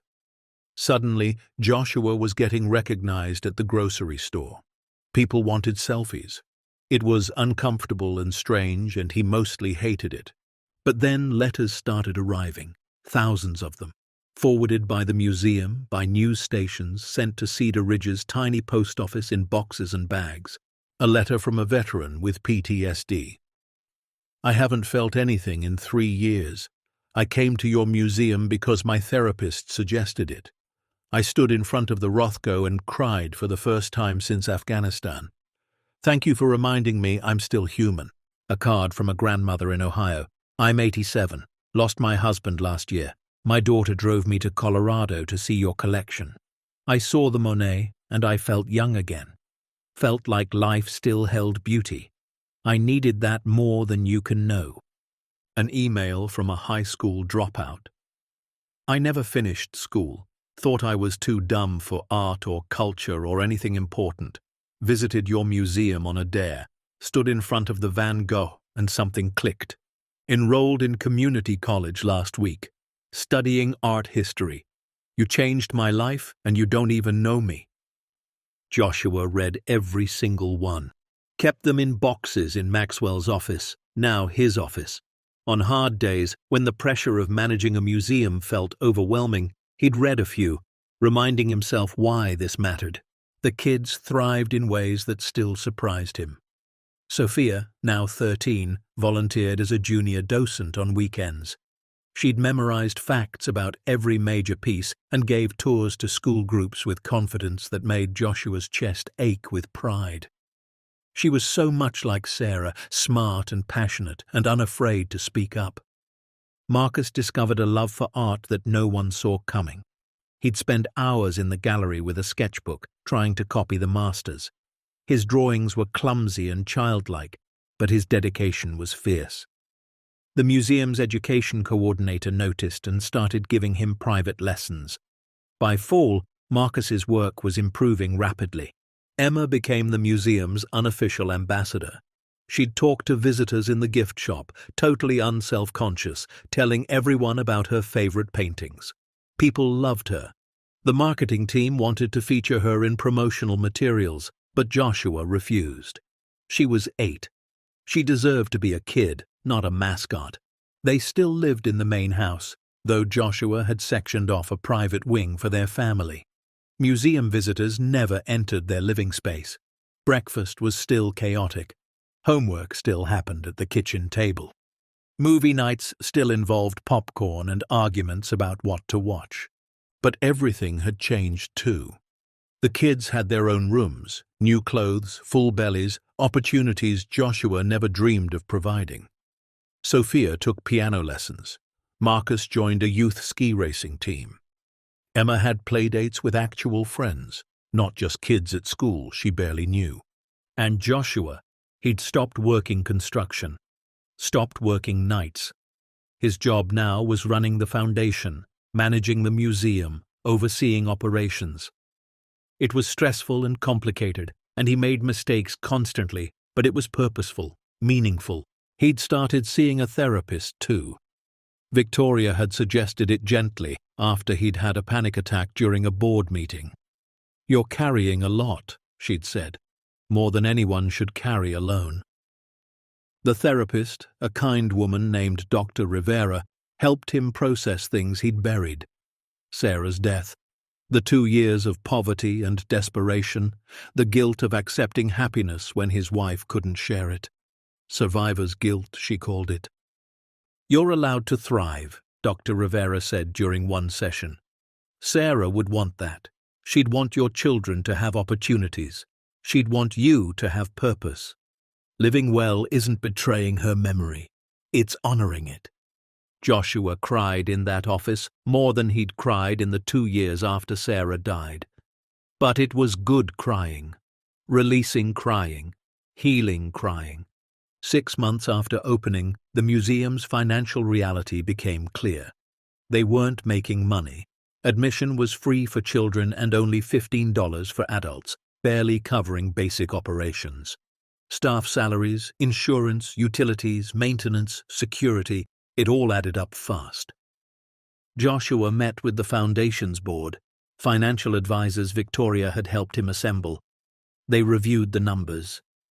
"You're operating at a loss of approximately $75,000 monthly," the accountant explained. "You have sufficient reserves from Maxwell's estate to sustain this for years, but eventually those will deplete." "What are the options?" Joshua asked.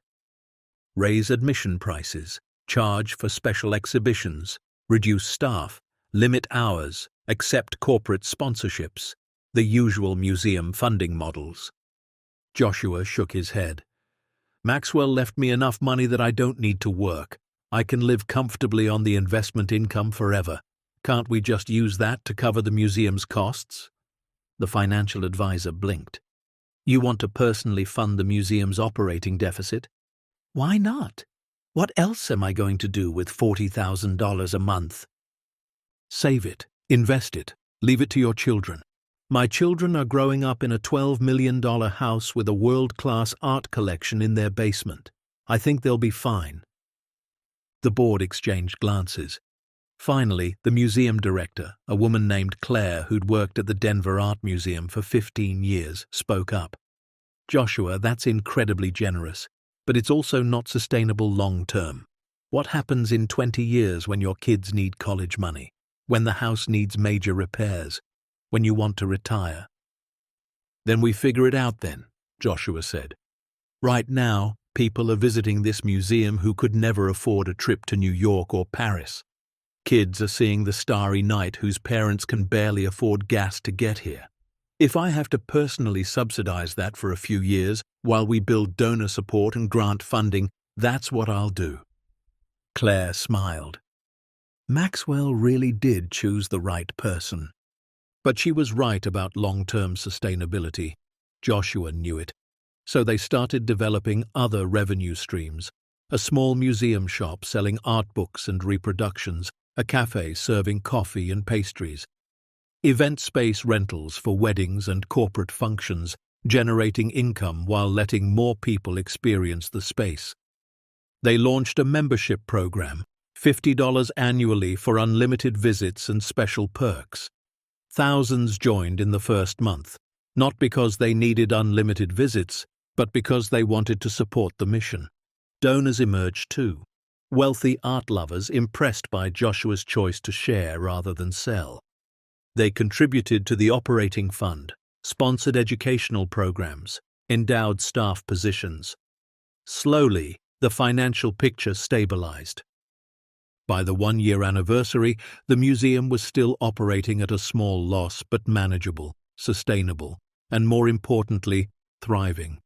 They held a special event to mark the occasion. Maxwell's birthday, August 7th. Joshua had discovered it while organizing paperwork. It seemed fitting to celebrate the museum's first year on the day that honored the man who'd made it possible. 500 people attended the evening gala. Donors, board members, local officials, journalists, artists, and regular visitors who'd become friends of the museum. They gathered in the gallery, champagne and hors d'oeuvres circulating, surrounded by $300 million of art. Joshua gave a short speech. He'd written and rewritten it a dozen times, finally settling on simplicity. "A year ago, I opened a locked door and found my Uncle Maxwell's secret, a collection worth hundreds of millions, hidden away for decades. But the real discovery wasn't the art's monetary value. It was understanding what grief can do to a person, how it can make you lock away everything beautiful because you're afraid to lose anything else. Maxwell did that for 23 years, and in some ways, so did I after my wife died." He paused, gathering himself.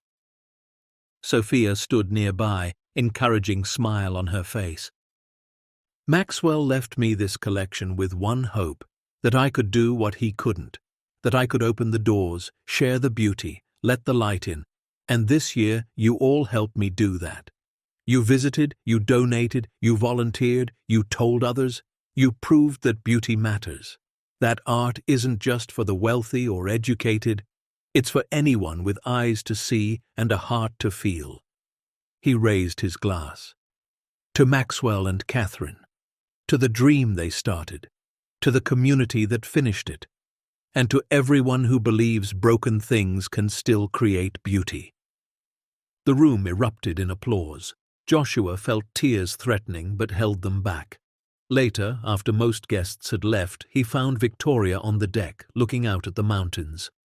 "You did good," she said. "We did good," Joshua corrected. "I couldn't have done any of this without you. Maxwell knew what he was doing when he left you everything. You know that, right? It wasn't random. Wasn't just because you were nice at a funeral. He saw something in you." "What?" "Someone who understood loss but hadn't let it destroy them. Someone who was still fighting for their kids, still showing up, still trying. He saw himself but 20 years earlier, and he wanted to give you what he never had, a way forward." Joshua thought about that. About Maxwell at Sarah's funeral, standing alone, watching Joshua comfort his children while falling apart inside. Had Maxwell seen a younger version of himself? A man at a crossroads between survival and surrender? "He saved my life," Joshua said quietly. "I was drowning, working myself to death. Couldn't see past the next bill, the next meal, the next day, and he dropped this impossible gift in my lap and forced me to stop just surviving." "And you took that gift and multiplied it," Victoria said. "That's what makes you different from Maxwell. He received beauty and hid it. You received it and shared it. That's healing." Autumn arrived in the mountains with gold aspens and crisp air. The museum adapted its schedule for the season. School groups flooded in on field trips. Joshua watched busload after busload of kids experience art, maybe for the first time. One Tuesday afternoon, a class of third graders from a rural school 3 hours away visited. Their teacher explained they'd been fundraising all year for this trip. Bake sales, car washes, everything. The kids were beside themselves with excitement. Joshua decided to give the tour himself. He walked them through the gallery, keeping it simple, letting them react. When they reached the Starry Night, a small girl with braids raised her hand. "My mom has a puzzle of this painting. We did it together when she was sick. She died last year." The other kids got quiet. The teacher looked stricken. Joshua knelt down to the girl's level. "What was your mom's name?" "Linda." Linda had good taste. This painting is about finding beauty even when things feel dark and swirly and confusing. Do you see how the stars are so bright, even though it's nighttime? The girl nodded. The girl hugged him, just wrapped her arms around his neck and held on. Joshua hugged her back, this tiny person carrying grief too big for her small body. The teacher was crying. Several kids were crying. Joshua was definitely crying. After the class left, Claire found him sitting on a bench in the gallery. "You okay?" she asked. "Yeah, just that hit hard. You gave that girl something important today." "I gave her a hug. That's not much." "You gave her a moment where someone understood, where her grief was acknowledged, where the art that connected her to her mother was honored as valuable. That's everything." Winter came fast and heavy. The museum installed heated walkways and a new parking system. Attendance dropped slightly but remained strong. Skiers from nearby resorts added the museum to their itinerary. Families staying in Cedar Ridge for winter vacation made it a must-see. Christmas approached, the first Christmas in the house. Last year, Joshua had scraped together enough for a small tree and a few presents from Walmart. This year was different. The kids wanted to decorate the museum. Joshua hesitated, keeping the collection's integrity in mind. But Claire thought it was perfect. "Museums should feel alive," she said, "especially during holidays. Let's do it tastefully. Evergreen garlands, white lights, nothing that overwhelms the art, but enough to make it festive." They decorated together, all the staff and volunteers and Joshua's kids. Sophia hung lights. Marcus and Emma made paper snowflakes. Someone brought a string quartet to play carols. The gallery glowed with warmth and music and life. On Christmas Eve, they closed early. Joshua made dinner for the kids in their huge kitchen. Turkey, mashed potatoes, all of it.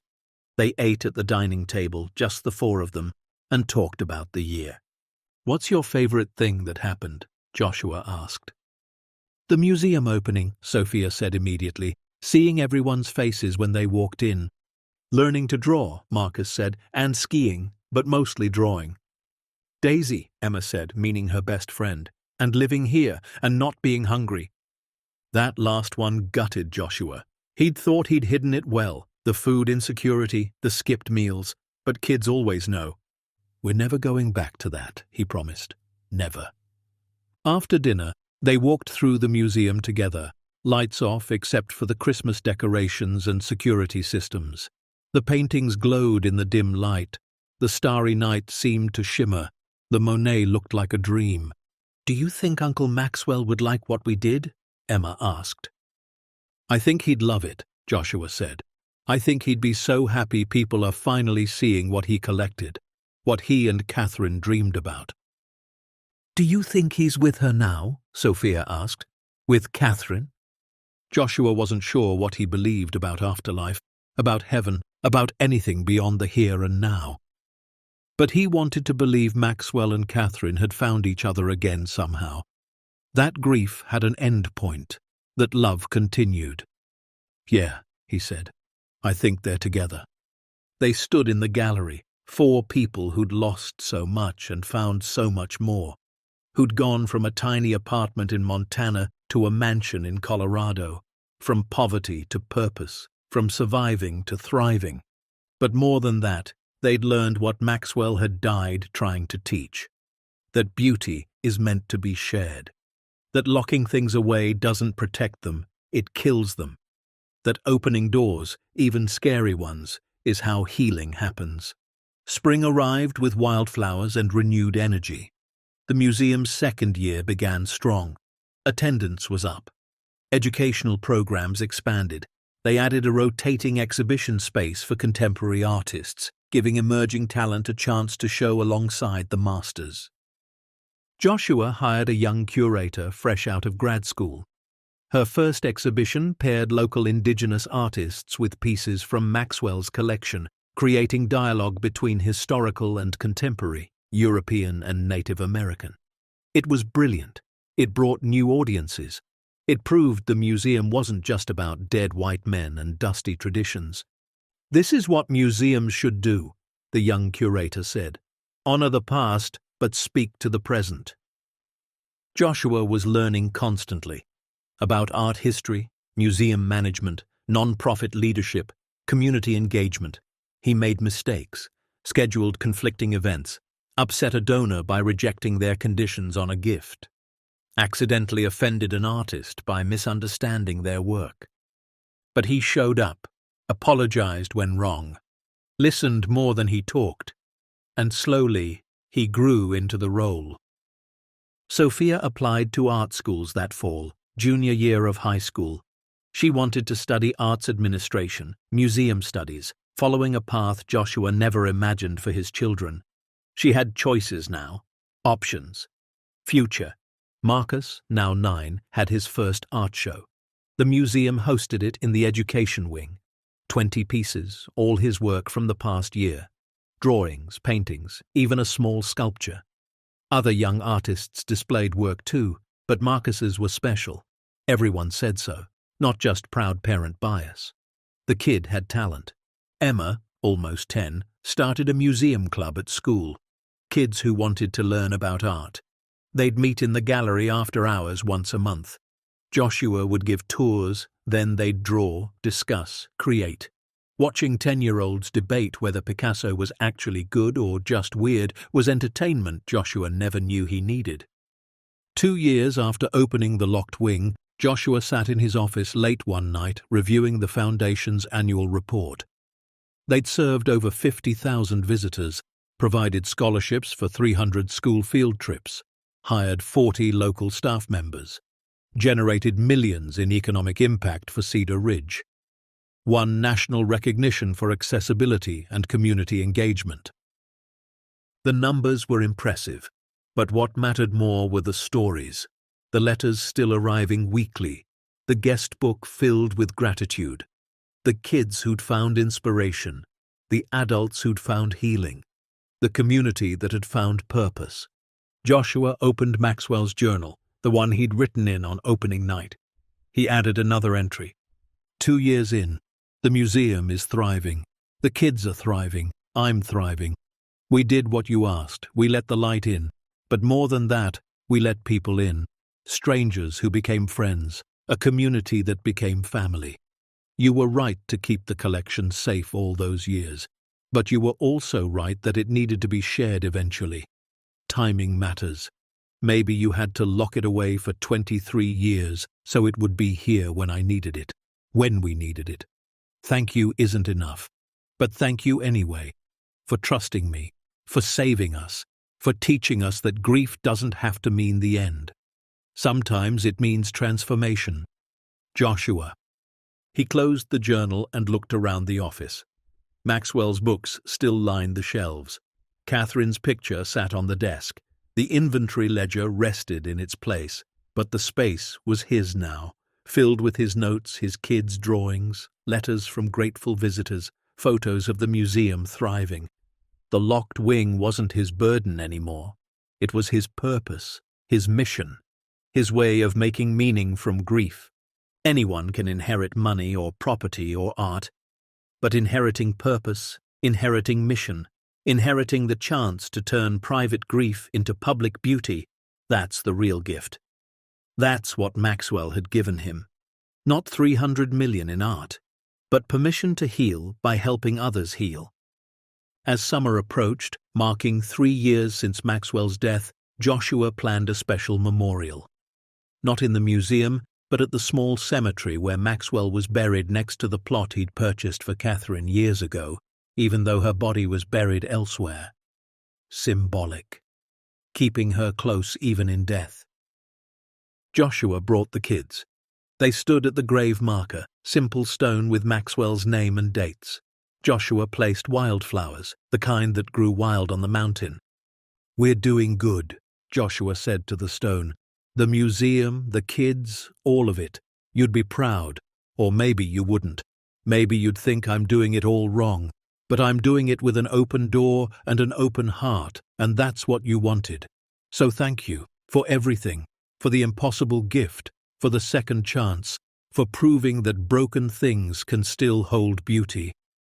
They drove back to the house in comfortable silence. Home. It was home now.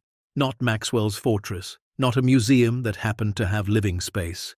Home. That evening, Joshua stood on the deck watching the sunset paint the mountains gold and orange and purple. The gallery lights glowed from the windows below. He could hear faint sounds of the evening docent closing up, footsteps echoing, doors locking, systems engaging. His phone buzzed. Text from Claire. "Just got word. The Smithsonian wants to partner with us for a special exhibition. They'll loan us pieces to complement our collection. This is huge." Joshua smiled. Typed back. "Let's do it." More opportunities kept coming.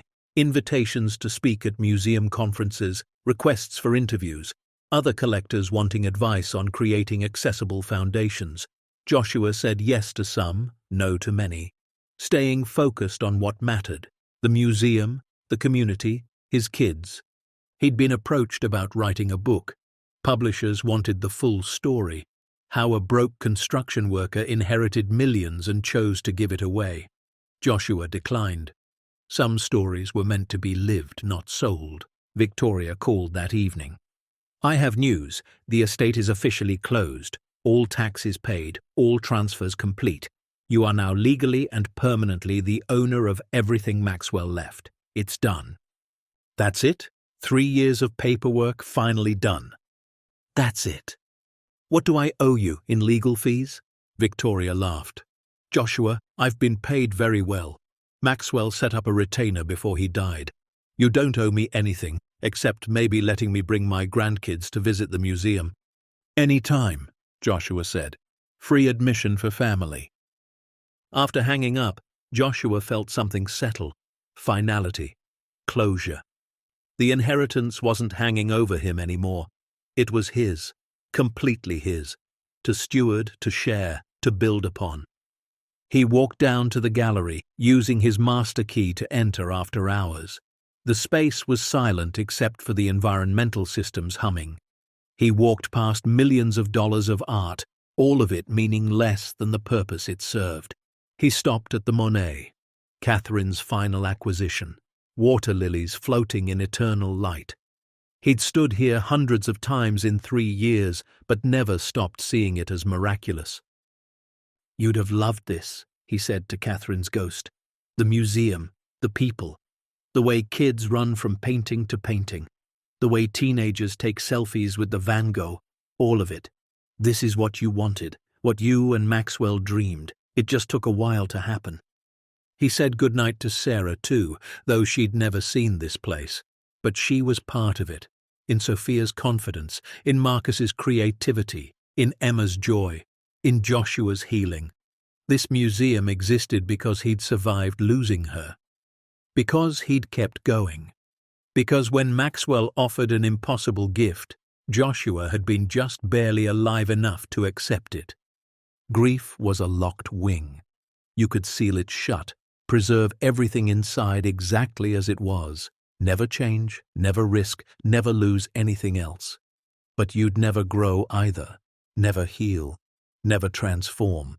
Or you could open the door, let light in, let people in, let beauty be shared, and yes, risk losing things again, risk pain again, but also gain everything that made life worth living. Anyone can build walls when they're hurt. Anyone can lock doors when they're scared. But it takes real courage to swing those doors wide open and invite the whole world inside. That's what Maxwell finally understood in his last days. That's what he'd given Joshua the chance to do. And that's what Joshua had done, for himself, for his kids, for 50,000 visitors, for a small mountain town, for strangers who needed beauty, for everyone who understood that art wasn't about money or status or exclusivity. It was about being human, about creating meaning, about proving that even in darkness, humans could make light. As Joshua walked back upstairs to his family, the gallery lights dimmed on their timer. One by one, the paintings disappeared into shadow. But they'd be there tomorrow, and the day after, and years from now, waiting to be seen, waiting to inspire, waiting to heal whoever walked through those open doors, because that was the promise Joshua had made. Not just to Maxwell, not just to the art world, not just to Cedar Ridge, but to himself and his children and everyone carrying grief or loss or despair. The doors would stay open, the light would stay on, and beauty would be shared freely, generously, abundantly. Because some inheritances aren't measured in dollars, they're measured in lives changed, communities transformed, hearts healed, and by that measure, Joshua Mitchell was the richest man alive. The end. Up next, 2 more powerful stories are waiting for you. Click to keep discovering with us. And don't forget to hit subscribe if you believe the greatest wealth isn't what we keep, but what we share.